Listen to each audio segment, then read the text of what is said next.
여러분 안녕하십니까? YTN 시청자를 위한 옴부즈맨 프로그램 시청자의 눈입니다.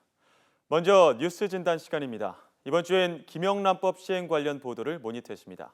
강혜원 시청자평가원과 정치부 강정규 기자 나오셨습니다. 안녕하십니까? 네, 이제 정말 시행이 코앞으로 다가왔는데요. 이 김영란법 관련 보도 어떻게 보셨습니까? 네, 부정청탁 및 금품 등 수수금지법, 이른바 김영란법의 시행이 20여일 앞으로 다가왔습니다. 관련 부처와 산업계가 대처에 나서면서 관련 뉴스들이 집중적으로 전해지고 있습니다. 앞서 보도된 내용들을 살펴보면 우선 경기 위축을 막기 위해 정부가 3분기 재정 집행을 확대하기로 했다는 소식이 전해졌고, 행정자치부가 법안 시행에 앞서 자체 신고 시스템을 구축했다는 소식도 전해졌습니다. 지방정부들의 대처도 보도되었습니다.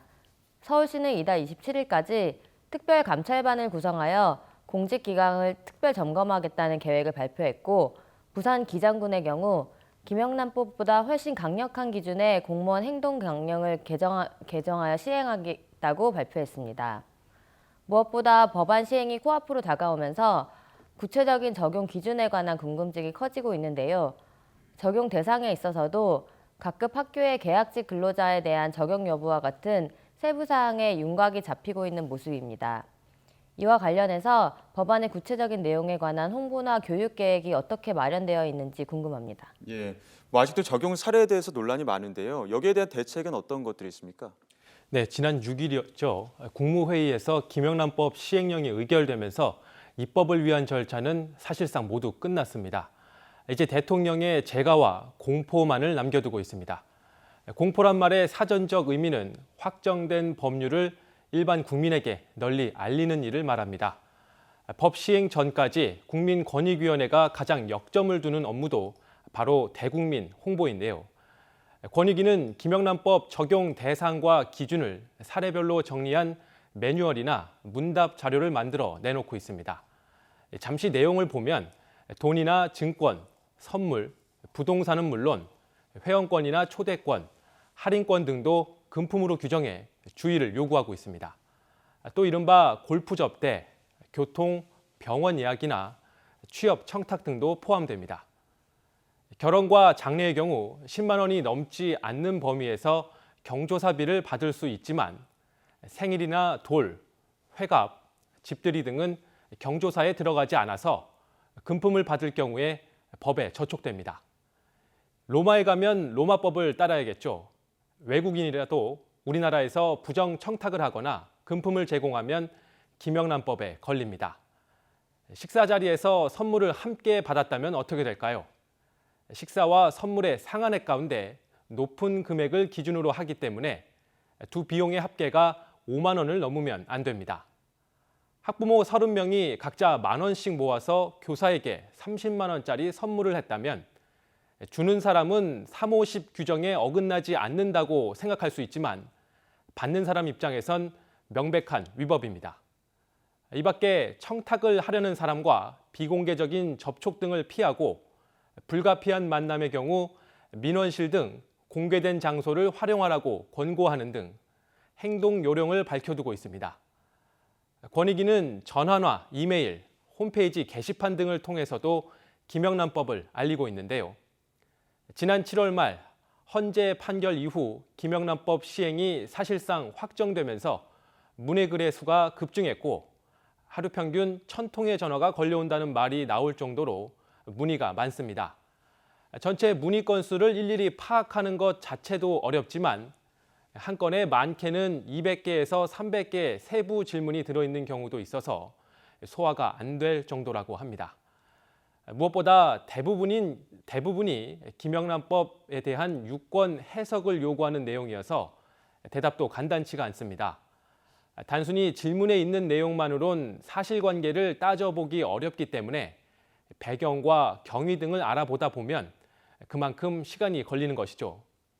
이 밖에 공공기관이나 회사, 학교, 언론사 등에서 설명회를 열어달라는 요청도 쇄도하고 있습니다.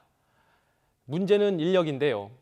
권익위 안에서 김영란법을 전담하는 담당 직원은 겨우 10명, 조사 파트의 지원 인력을 합해도 16명에 불과한 현실이라고 합니다. YTN이 김영란법 시행을 앞둔 권익위의 인력난 문제를 지적하기도 했는데요. 이제 법 시행까지 채 20일도 남지 않았기 때문에 권익위의 대국민 홍보 업무도 더 바빠질 수밖에 없습니다. YTN은 권익위의 막바지 준비 작업이 제대로 이루어지고 있는지 지켜보겠습니다. 동시에 시청자들에게 김영란법과 관련한 정확한 정보를 제공함으로써 법 시행과 함께 빚어질 수 있는 혼란을 최소화하는 데 일조하도록 하겠습니다. 네, 그런데 소비 위축이나 편법 등의 부작용을 우려하는 분들도 많이 계시던데요. 법안의 시행을 앞두고 농축산물 소비가 위축될 것이라거나 중소기업들이 어려움을 겪게 될 것이라는 반대 의견이 제기되기도 했습니다. 법에서 교원으로 인정하지 않는 사설 어린이집 교사가 적용 대상에 포함되었으나 포털이나 시민단체 등은 적용 대상에서 빠진 것과 관련해서도 논란이 여전히 계속되고 있습니다. 김영란법은 지금으로부터 4년 1개월 전인 지난 2012년 8월 처음으로 발의되었습니다. 대법관 출신인 김영란 전 국민권익위원장이 초안을 발의한 것을 계기로 법안의 실제 명칭보다는 김영란법으로 불리우고 있는데요. 부정청탁 및 금품 수수를 금지하겠다는 취지가 잘 시행될 수 있도록 앞으로도 많은 노력이 필요해 보입니다. 법안이 자리 잡기까지 앞으로도 많은 잡음이 있을 것으로 예상되는데요. 무엇보다 부정한 청탁을 금지하여 보다 투명하고 공정한 시스템을 구축하자는 취지에서 제안되었고 실제로 시행되기까지 해도 쉽지 않은 과정을 거쳐온 만큼 법안의 취지가 잘 실현될 수 있도록 언론의 꾸준한 보도가 중요할 것 같습니다. 예, 논란이 많았던 만큼 시행 이후에도 계속 지켜봐야 할 것 같은데요. 그만큼 많은 변화도 예상이 되죠. 네, 그렇습니다. 김영란법은 법을 통해 우리 사회의 청렴과 도덕성을 높여보겠다는 일종의 실험입니다. 모든 것이 처음이기 때문에 세간의 관심도 높은데요. 특히 법이 시행되고 나면 과연 누가 시범 케이스로 처벌을 받게 될 것인가부터 김영란법으로 인해 야기될 각종 부작용도 기사거리가 될 것입니다. 권익위는 김영란법 위반 신고를 받아 사실관계를 조사한 뒤 경찰이나 검찰 등 수사기관에 넘기게 됩니다. 물론 검경이 직접 고발을 접수해 수사에 나설 수도 있고 감사원과 같은 사정기관에서도 이를 분담하게 됩니다. 경찰이 수사 매뉴얼을 만들어 발표하기도 했었죠. 공직사회는 이미 공무원 행동 준칙 같은 것이 내규로 시행되고 있기 때문에 김영란법이 시행된다고 해서 큰 혼란은 없을 거라고 말합니다. 그러나 이번에 권익위가 잠정 집계한 김영란법 적용 대상 기관을 보면 절대 다수인 97%가 각급 학교와 언론사였는데요. 학교 선생님을 대하는 학부모나 언론인과 접촉하는 광범한 일반인 등도 잠정적인 법 적용 대상이 되는 겁니다. 이렇게 대상이 넓고도 많기 때문에 법이 시행되고 나면 우리 생활엔 중대한 변화가 예상됩니다. 김영란법 신고 포상금을 노린 이른바 파파라치들을 교육하기 위한 학원이 벌써 성행하고 있고요. 음식점들은 29,000원짜리 김영란법 메뉴를 개발하고 있습니다. 이번 추석부터 상대적으로 비싸고 보관 기간이 짧은 농수축산품 대신 목욕품이나 통조림 등 가공품 선물 세트가 진열대를 채우고 있습니다. 이 때문에 김영란법이 시행에 따라 대기업은 웃고 농어민들은 울고 있다는 지적도 나옵니다. 김영란법 시행 이후 채용이나 경기가 위축될 것을 우려해 정부가 경기 활성화 예산을 마련했을 정도인데요. 이처럼 식사나 선물, 경조사 같은 우리의 일상부터 나라 살림 같은 거시 경제까지 영향을 미치고 있어서 김영란법이 그야말로 우리 풍속을 바꿔놓는 것 아니냐는 말까지 나옵니다. 그런데도 아직 법 적용 대상과 기준 등이 알쏭달쏭하다는 지적이 많습니다. 특히 논란이 되는 건 예외 조항들인데요. 공무원이 고가의 선물을 받더라도 상대가 연인이면 김영란법 적용 대상이 아닙니다. 김영란법 입법의 계기가 된 것이 이른바 벤츠 여검사 사건이었는데 이런 예외 조항에 따르면 비슷한 사건이 발생해도 얼마든지 법망을 빠져나갈 수 있는 겁니다.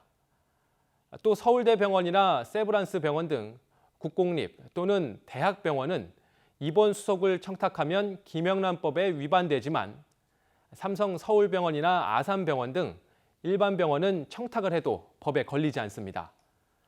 또 국가보훈처가 운영하는 골프장에 부킹을 부탁하면 부정청탁이지만 민간 골프장은 처벌 대상이 아닙니다. 같은 이유로 KTX표 예매 청탁은 안 되지만 민간 기업의 버스나 비행기표 예매 청탁은 문제가 되지 않아서 형평성에 어긋난다는 지적이 나옵니다. 법 적용 대상도 마찬가지입니다. 관련 법에 따라 공무원이나 교원으로 인정되지 않는 계약직 근로자와 시간 강사, 명예교수 등은 김영란법에 예외가 됩니다. 반면 기간제 교원이나 행정직원, 급식 보조 등은 법 적용을 받습니다. 시간 강사나 기간제 교원 모두 학생을 가르치고 성적을 매길 수 있어서 부정청탁에 노출될 수 있지만 법의 잣대는 다른 겁니다. 사설 어린이집 교사의 경우 법에서 교원으로 인정하지 않지만 정부의 누리과정 예산이 지급된다는 이유로 적용 대상에 들어갔습니다. 포털과 시민단체, 변호사나 상금노조처럼 사회적 영향력이 커진 집단이 끝내 논의 대상에서 빠진 것도 논란거리로 남아 있습니다. YTN은 법 시행 이후 시행착오를 줄일 수 있도록 감시와 비판을 이어가겠습니다. 법 집행과 사정기관의 조사는 제대로 이루어지고 있는지, 신고 남발이나 역차별 현상은 나타나지 않는지 주시하겠습니다. 무엇보다 김영란법 시행으로 주무부처인 국민권익위원회가 또 다른 권력기관으로 떠오를 수 있다는 우려도 있는데요. 김영란법으로 인한 국가기관의 권력 남용이나 인권 침해 요소는 없는지도 따져볼 것입니다. 물론 우리 사회의 부정청탁이나 검은 돈을 없애겠다는 김영란법의 입법 취지를 잘 살릴 수 있도록 돕는 것도 언론의 역할일 겁니다. 김영란법 시행을 앞두고 나오는 여러 우려가 무색할 만큼 우리 사회가 맑고 투명해지도록 하는 언론 본연의 업무에도 계속 충실할 것입니다. 예. 이번 주에는 김영란법 시행 관련 보도를 모니터했습니다. 강혜원 시청자평가원과 정치부 강정규 기자와 함께했습니다. 고맙습니다.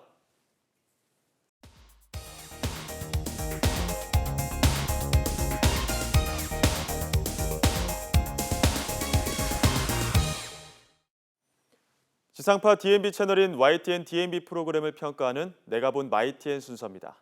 이번 주엔 녹색의 꿈과 뉴스통에 대한 송유라 평가원의 의견을 들어보겠습니다. 안녕하세요. YTN DMB 시청자평가원 송유라입니다. 여름 내내 괴롭혔던 무더위도 한풀 꺾이면서 아침 저녁으로는 바람이 쌀쌀하게까지 느껴지는 요즘인데요. 이럴 때일수록 영양가 있는 음식들을 골고루 먹으면서 건강관리에도 신경 쓰셔야겠습니다. 건강관리 음식으로 다양한 음식들이 시중에 소개되고 있는데요. 혹시 여러분은 길에서 흔히 볼 수 있는 잡초가 약용으로도 활용될 수 있다는 사실을 알고 계셨나요? 녹색의 꿈, 알고 보면 소중한 존재인 잡초 편에서는 약용뿐만 아니라 그 이상의 가치를 지닌 잡초에 대해 방송됐습니다.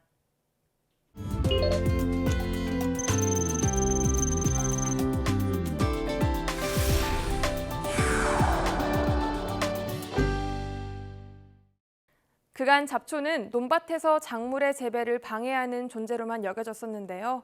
알고 보니 건강 식재료나 약용으로도 활용될 수 있다고 합니다. 심지어 작물 재배를 도와주기까지 하는 쓸모가 많은 존재였다는 사실을 방송을 통해 새롭게 알게 됐습니다. 프로그램은 잡초와의 공생을 꿈꾸고 그것을 실천하고 있는 주인공들의 사연 위주로 구성됐는데요. 가장 먼저 국립수목원에서 잡초를 주인공으로 한 최초의 전시회를 열었다는 내용을 접할 수 있었습니다. 이는 사회적으로 잡초를 바라보는 인식이 바뀌기 시작했다는 점을 잘 보여준 사례로서 도입 부분에 소개되기에 적절했던 것 같습니다.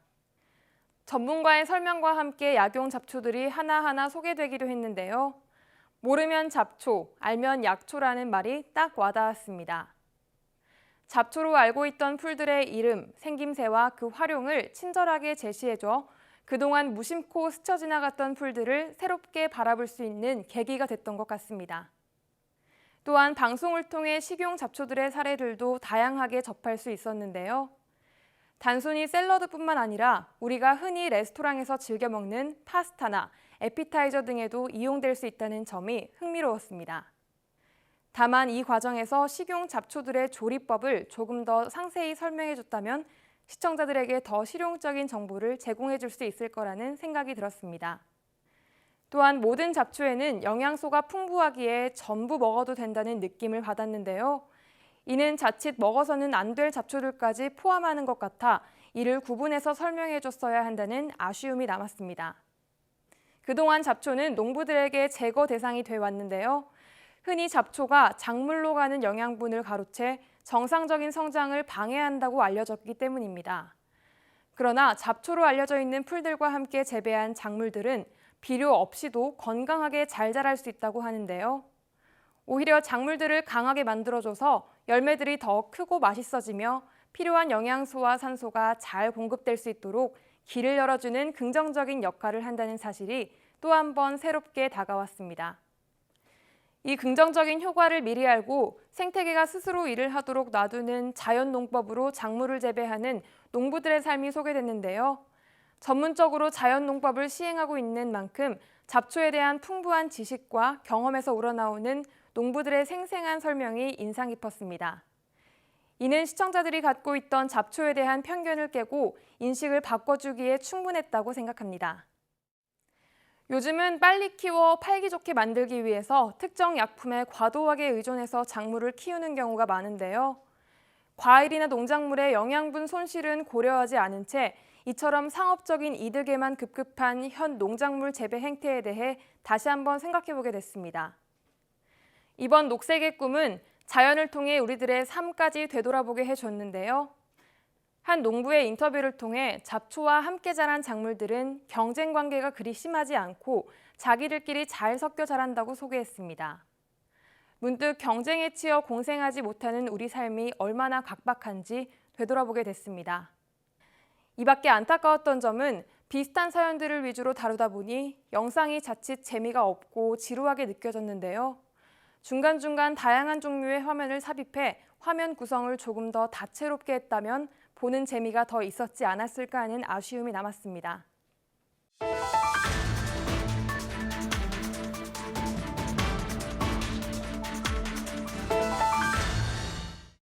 무더위가 남기고 간 질병들도 주의하셔야겠습니다. 지난 방송된 뉴스통 후반부의 이슈 분석에서는 최악의 폭염, 전염병 비상이라는 주제로 환절기에 건강을 위협하는 각종 질병에 대해 소개해줬습니다. 15년 만에 발병한 콜레라와 A형 간염 등이 대표적이고 유행성 눈병과 레지오넬라균으로 인한 냉방병 환자도 발생하고 있다며 시청자들에게 주의를 당부했는데요. 질병 감염에 대해 경각심을 주고 국가적 대책 마련의 필요성을 잘 언급해 줌으로써 시청자들이 반드시 알아야 할 유용한 정보를 시기에 맞게 다뤄준 점은 긍정적으로 평가합니다. 그러나 질병에 대한 주의와 경각심을 주는 내용에 반해 배경으로 깔리는 음악이 너무 경쾌하고 밝은 느낌이 강해 내용과 어울리지 않는다는 생각이 들었습니다. 좀 더 어울리는 적절한 배경음악을 선택했다면 내용이 훨씬 잘 전달됐을 거라는 아쉬움이 남았습니다. 지난 8월 27일 더불어민주당 대표의 오선의 추미애 의원이 당선됐습니다. 이에 따라 같은 날 뉴스통의 이슈 분석 코너는 추미애 대표에 대해 집중 보도를 한 바 있는데요. 특히 새누리당 이정현 대표와의 비교를 통해 추미애 대표가 앞으로 내세울 정치 스타일이나 전략에 대해 짚고 넘어갔습니다. 방송에서는 추미애 대표와 이정현 대표와의 공통점과 차이점을 간략히 소개해줬는데요. 우선 1958년생 개띠인 두 대표는 영남 출신 야당 대표와 호남 출신의 여당 대표라는 측면에서 당의 취약 지역 출신이라는 공통점이 있습니다. 이 과정에서 적절한 그래픽을 통한 설명은 시청자들이 보기에 편했고 내용 이해를 잘 도왔다고 생각합니다. 그러나 사드 배치 문제나 세월호 사태를 바라보는 관점이 달라 앞으로 충돌이 예상되는데요. 정치평론가의 인터뷰를 활용해 앞으로의 관전 포인트를 잘 설명해줬습니다. 다만 추미애 대표의 첫 현장 행보인 세월호 농성장 방문에 대한 언급이 일절 없었다는 점이 아쉬웠는데요. 추 대표는 현장을 찾아 13일째 단식 중인 세월호 유가족들에게 단식 중단을 부탁하고 세월호 특별조사위원회 기간 연장을 강하게 주장할 것을 시사했습니다. 다만 당 대표들과의 회동만큼이나 중요한 시사점이었음에도 불구하고 뉴스에 다뤄지지 않아 아쉬웠습니다. 더불어민주당의 추미애 체제가 대선이나 정기국회에서 어떻게 작용할 것인가와 같이 장기적이고 깊이 있는 분석이 추가로 필요해 보입니다. 또한 추 대표가 해결해야 할 구체적인 과제들에 대한 전망이 더해졌다면 더 풍부한 논의로 이어질 수 있었을 것으로 생각됩니다. 여야 간 혹은 정부 야당 간 대립구도를 강조하는 것에 그치지 않고 이러한 대립구도가 국정 운영의 견제장치로서 어떻게 작용할 수 있을지에 대한 다각도의 분석이 필요해 보이는데요. 이럴 때 프로그램의 취지인 차별화된 이슈 분석이 더 입체적으로 이루어질 거라고 생각됩니다.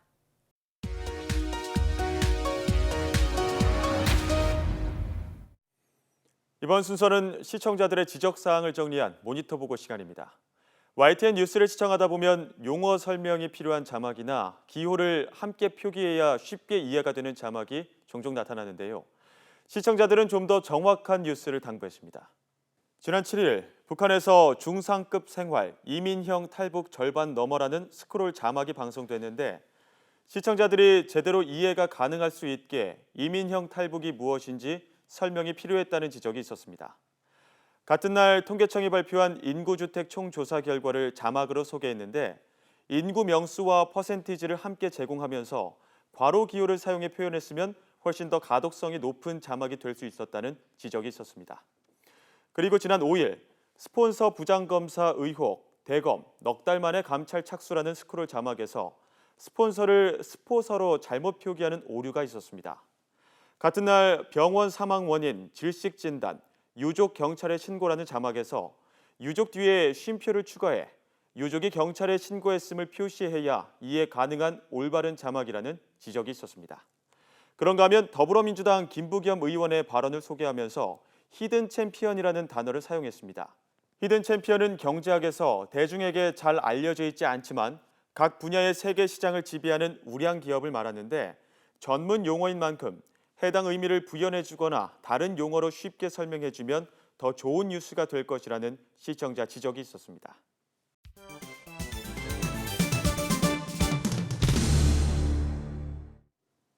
언론 전문가로부터 우리 언론의 문제점과 발전 방향 등을 들어보는 매체 비평 시간입니다. 오늘은 정대철 한양대학교 교수로부터 뉴스 보도의 흑수저에 대한 문제점이라는 주제의 논평을 들어보겠습니다. 요즘 우리에게 익숙해지는 흑수저, 금수저라는 말이 괜찮은 건지, 또 대통령 선물이 뉴스를 타고 공개되어 그에 따른 파생적 여운이 없는지도 짚어보고자 합니다. 이 두 가지는 우리 사회가 무엇을 지향하고 있는지, 그리고 시대적 감각에 얼마나 적합한지를 알려주는 담론이 될 수 있습니다.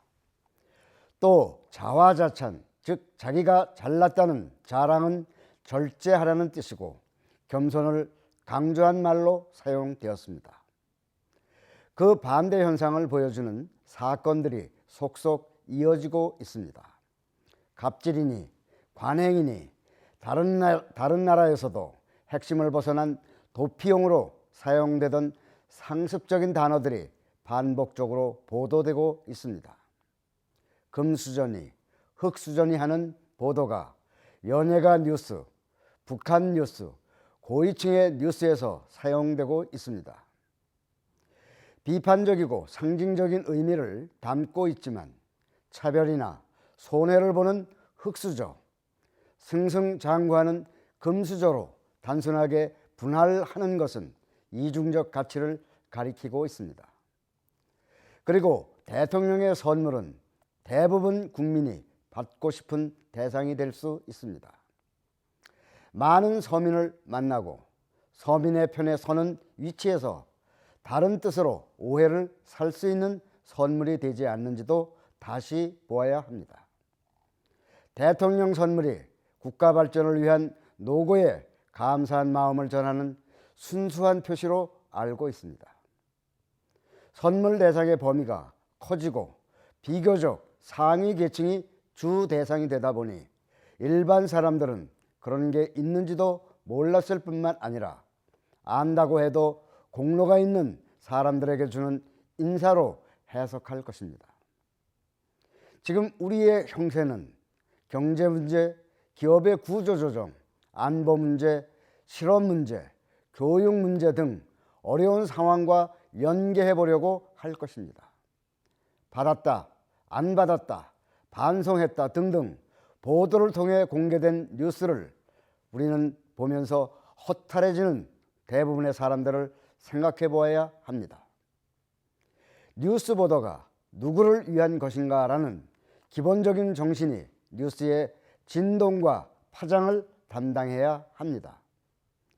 유행어로 남는 사건이 되기보다 경종이 되어 반복하지 않는 경구가 되었으면 합니다. 파장과 진동이 있는 뉴스의 특성으로 보아 용어나 조어, 즉 사용하는 어휘나 함축된 의미를 나타내는 별명 또는 별칭은 정보 전달력에 비중을 두고 있습니다. 그런데 여기에는 강점도 있지만 약점도 동반하고 있기 때문에 좀 더 신중하고 명확하게 선택할 필요가 있다고 봅니다.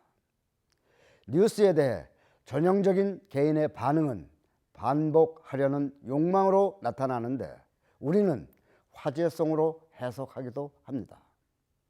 이러한 욕망이나 얘기가 여론으로 연결되고 있습니다. 현재의 여러 사건, 즉 뉴스에 대한 해석에 의존하는 것이 바로 여론이기 때문입니다. 시청자의 눈은 시청자 여러분의 참여를 기다리고 있습니다. YTN 홈페이지 시청자 의견 코너에 글을 남겨주시면 좀 더 정확하고 공정한 방송을 만드는 데 참고하겠습니다. 이번 주 순서는 여기서 마치겠습니다. 고맙습니다.